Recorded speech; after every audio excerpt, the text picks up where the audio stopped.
Yeah, no, Yuki Taba's just trying to make you guys love Meloleona a little bit more every time because she's a monster. That's the only way to fucking describe Meloleona, is that this entire chapter is, hey, do you want her to be like on the level with some of the other characters? Here you go, as she's just fucking handing one of the villains like that were of this arc, it's just ass into the fucking wall and back.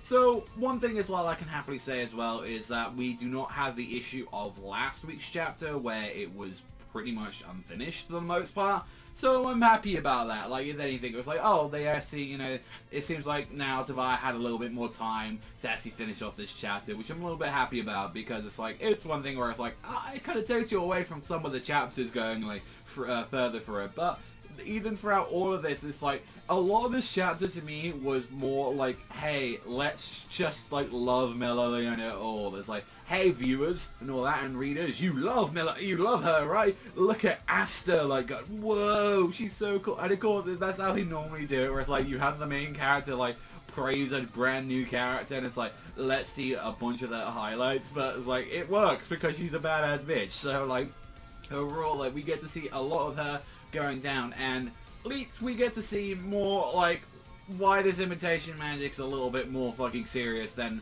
previous for. One of the things is that he's actually able to copy Leet's magic, which was one thing where it's like, immediately he's able to, like, deliver it into, like, a serious degree, and, like, one of the things is, like you were like, I'm just gonna release this light magic and just gonna blow your ass to the ground.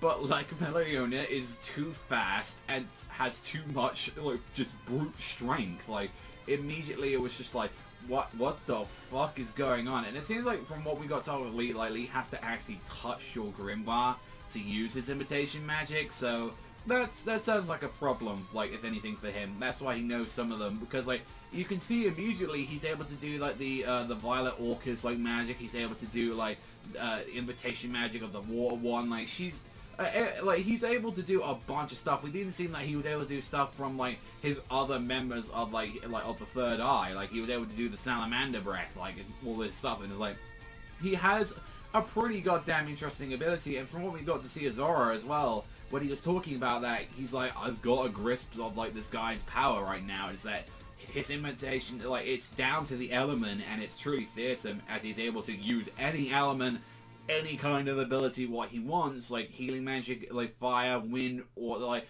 he's got an insane amount of power under his belt as well, and he's able to copy all spells with them, and, like, and pretty much he's saying to the degree of, like, he might be able to actually do some of these spells better than their original users, which I'm a little bit like, I actually don't think that, like, too much, and all that, because I still think, like, if that's the case, then why the fuck is this guy not lead?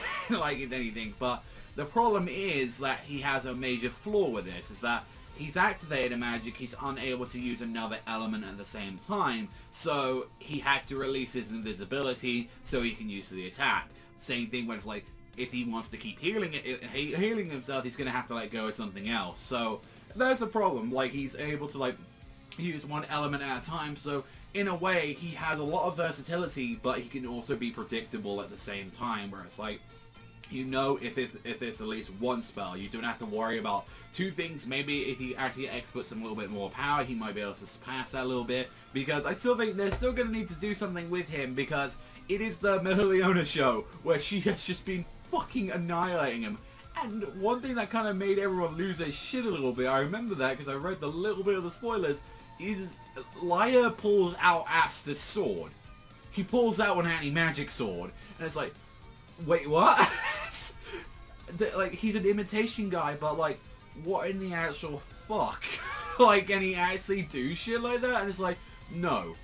Absolutely not. It's just an imitation, because you couldn't actually, like, copy its anti-magic properties, because that would completely, like, it's the same thing as, like, when Julius hold the sword. He held it, and he was like, fucking Christ, this thing is draining my energy, like, and that's all from Julius that could actually hold the sword for a little bit, like, from there. So that was something where I was like, yeah, no, he was trying anything just to try, like, make you, like, go down. And Leona didn't care, because it was like, even if that actually went through it, that would have gone straight through her fucking fist. Like, she was like, I honestly just don't care. I want to fight you, and I'm going to put this at my, like, my full strength. And this is something where it's like, we have no idea what, like, her power level is right now, but they're describing her on a level of Vito. Like, that is, like, what Laia is describing her as. I'm like, alright then, like, way to put up the Crimson Lions up a bit. Like, we immediately, when we got, like, Fagolion, like, we was like, okay, yeah, he's strong and all that, but he was having some difficulty and all that. And obviously, he got defeated by Lee and, like, a bunch of characters, but, like, this girl apparently is on the level of Vito, which we have to remind ourselves, Vito took about the entirety of the Black Bulls and some tomfoolery bullshit to take him down. That's how many people, I think he took around about 12 people to take down Vito, all with pretty strong power levels on them. So yeah, this chick might be a little bit of a fucking problem. Laia, you might want to get Lee out there. You might want to, like, you know, have her, like help you a little bit. But then we had a little bit more of this chapter where it's like, let's talk about a little bit about Leona, because one thing apparently is that she just disappeared for an entire year, and she was like, I'm just gonna live off the land, I'm just gonna go to Monster Hunter World and just hunt a bunch of strong shit. And like, the whole thing is like, why do you think she taught you guys Mana Skin? Because it's so fucking important. And it's like, she's been in there, like, living out there in the natural world with, like, bathing in mana. Like, she's even got to, like, a greater stage of, like, a Mana Skin, which is, like, she's able to fully resist a lot of things, and no wonder she has a very strong durability compared to a lot of people. And that's, like, once you've seen, like, how fast she is, and I feel like once she gets caught off guard, and the problem is, like, if you can use her, like, anger to her advantage, and, like, you can, like, clearly use, like, she's clearly not the brains of the group, but you still got a fucking problem on your hands. So, Laia, yeah, like, with the same thing with last week's chapter, you're just getting thrown around by this bitch. Like, although that was interesting that Laia did try and pull out, like, a bit of the sword, like, technique on there, but I still think it's like, Laia, yeah, you're kind of getting your ass kicked in right now. Maybe want to pull something out right now? That would really help. Or have some of your boys help you right now? That'd be pretty good and all that.